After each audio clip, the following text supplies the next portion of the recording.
Hi there. Today's topic is leaving the land of I can't.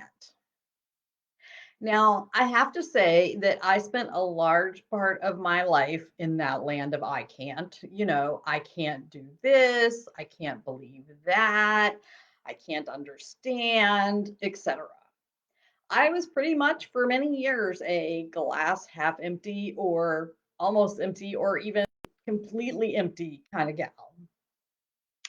And I found, like many people probably do, that it got even worse during times of life transitions.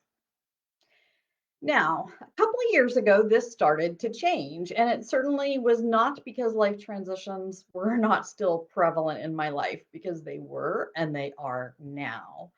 What I really found changed me was mindfulness. I started a practice of mindfulness, among several other things, which I'll discuss in just a moment. And I really felt that reminding myself to take a deep breath or in some other way pause really helped when things got a little crazy and I felt like I couldn't do anything. Again, I can't. Now, so what I want to do today is talk a little bit about the I can't piece, as well as the fact that sometimes we really can't. And then what are some things that we can do about it? So here's a little bit of what brought this up. If you've been following my most recent Facebook Lives, you'll know I've been talking about my rotator cuff surgery on my dominant arm. And so right now, there actually are a couple of things I can't do. Those are, well, a couple of them are I can't drive yet. I don't have the strength nor the dexterity in my right arm to be able to drive. And while in theory I could just drive with my left hand, I know that that is not a safe thing to do. So I am not driving at this particular moment. I know that I can't scoop the litter box with my right hand. Again, I don't have the strength or the dexterity. Now, what I can do is scoop it with my left hand. Now, I will tell you, this is very challenging. I have to do it a little bit differently from how I do with my right hand, um, and not easy. However, it is doable. Um, and I can't wait until I can do it with my right hand, but again, something I can do. There's something else I can't do, and that is I can't wash my hair the way I normally would because I can't, this is my left hand, I can't raise my right hand up this high to be able to shampoo my hair. Now, that being said, I discovered something that I can do, and that is that if I bend over and put my head closer to where my hands come out to, then I can indeed shampoo my hair. So while I can't wash it the regular way, I can indeed get it washed. Now, I've been talking a lot about life transitions and specifically health based or medical based ones. So, lest you think that these examples only have to do with something physical, like rotator cuff, for example, I know from personal experience, as well as experience with clients, that a lot of times when someone is in clinical depression, there are things that they can't do because of energy levels and thoughts and tiredness and things like that. And I'm not gonna go into anything about clinical depression per se. And indeed, there are some things that can't be done depending on what kind of an episode you might be in. That being said, I do also know some things that can be done.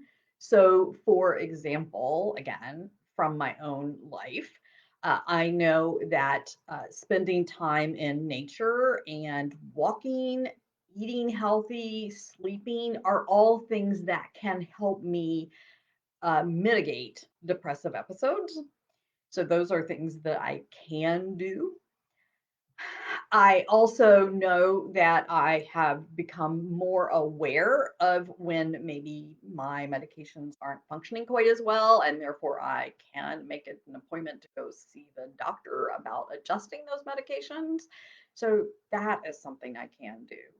The other piece I have discovered, and again, not just for myself, but for other people with depression, is figuring out what are things that can be done depending on your energy level. And this actually wouldn't only be with depression, it could be with chronic fatigue, fibromyalgia, Sjogren's, anything that affects your energy level. And that is, in looking at a day or half a day or an hour when your energy level is not what it usually is, what is one small thing you can do? There might indeed be a lot of things you can't do. You simply don't have the ability to do them. However, there is always some little itty bitty something that can be done. And really that's really what I'm learning a lot about as I'm learning about how the brain works. And that is we feel that we need the motivation in order to do things, but that's not really the way the brain works. And I'll go into all of that at another occasion. However, if we can just start one little something, that makes us feel like we are making a way forward, which takes us out of I can't. You may not be able to complete something. However, you can do a teeny tiny something which moves you forward. So, in terms of several things that can keep you out of the land of I can't, or at least away from it the majority of the time, one of them is that mindset piece to actually remove I can't from your vocabulary. I'm not going to say it's easy. I still sometimes will start a sentence with I can't or some of the relatives of that, I won't, I don't, etc. Um, and then I'll stop and I'll figure out another way to word it. So that's one thing that really helps. That mindset piece also comes into play when we're talking about, using that idea of just a little bit, doing just a little bit.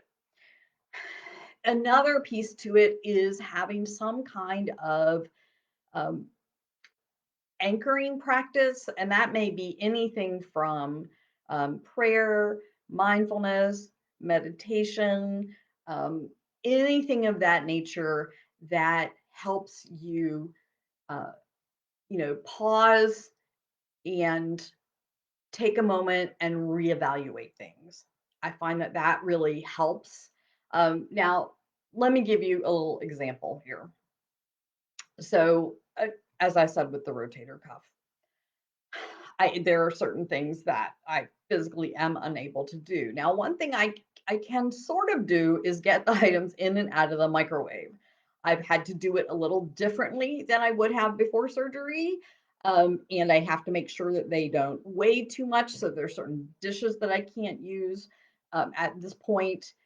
However, when I'm aware of it, I can manage. Well, except last night. And last night, it wasn't a matter of the dish being too heavy. It was a matter of me filling the dish too full. So when I took it out to stir it and then went to put it back in, yeah, the soup that was in there, it went everywhere in the microwave, on the stove, and I had just had my house cleaner here earlier in the day. So this was not only meaning that I had a mess, but I had a mess after it had been very clean. And my first response was, I can't believe this happened. Again, I can't. I can't believe it happened. And I took a breath and I didn't get happy about it. Okay, I'm not going to say I got happy about it. I am going to say though that I was like, okay, fine. There's nothing I can do in terms of the fact that the soup is spilled. I can't unspill it. I can do my best to get it cleaned up quickly so that it doesn't spread, and I can go ahead and clean out the microwave that was oh so clean a little bit earlier. Um, and at least not let, the new gooky stuff sit on there and then it become dirty again. And then I let myself release it because I tell you, in the past, I would have like been harboring that for hours that I couldn't believe. And how could I have been so careless and not thinking about it? And part of that is true. Honestly, if I hadn't put so much soup in the bowl, it wouldn't have spilled. However, it's a really little thing. And so I only bring it up because, again, that's an I can't believe it kind of thing where it still is an I can't.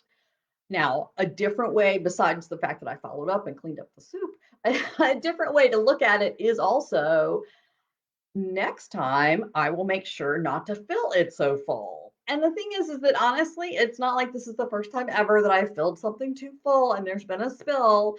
It just happens to be something that A happened last night and B happened as a result of, having some physical limitations due to the rotator cuff surgery. So while I'm bringing this up truly in the context of a life transition, it could be any other life transition too. It could be a divorce, it could be a move, it could be most anything when an I can't shows up. And guess what? They even show up when you're not in a life transition. So I just thought it was really important to look at that, to give you a chance to maybe think about it. And I would love to get an idea of either when your I can't seems to show up, or what you may have learned from here that maybe you can employ when an I can't tries to show up in the future. And I would love to see your comments in below so that I can know a little bit more about things that I may want to address in the future. Oh, I love it. So Bev has joined us for a moment, and I love the fact that you tell your mind to change the channel. I love that. So that's a good analogy for some people. That idea of, okay, yep, this is not a good channel. I'm going to switch it. So I really appreciate that. And again, Bev makes a good point. She had a second hip replacement after she'd had one already, and she couldn't walk for about a month. Truly something she couldn't do. And so, I am sure that she had people to help her. I know that's what I've been doing. I had someone stay with me for 5.5 weeks. I still have someone driving me to physical therapy appointments. So there's still lots of things I could do. And I'm guessing that Bev could arrange to do like I have in order to continue to function rather than just live in the land of I can't and therefore I just can't do anything, versus I can do some things, just not maybe the way I want them done. So again, I'm going to sign off because I could go off on this all day, and who wants to listen to this all day? So I would love to know, again, what you've sort of taken from this and what you might try to do in the future, because it may be an idea that someone else could use. So, Janice Russell, so glad that you have watched to this end point here. And I look forward to chiming in with other information in the future. Bye now.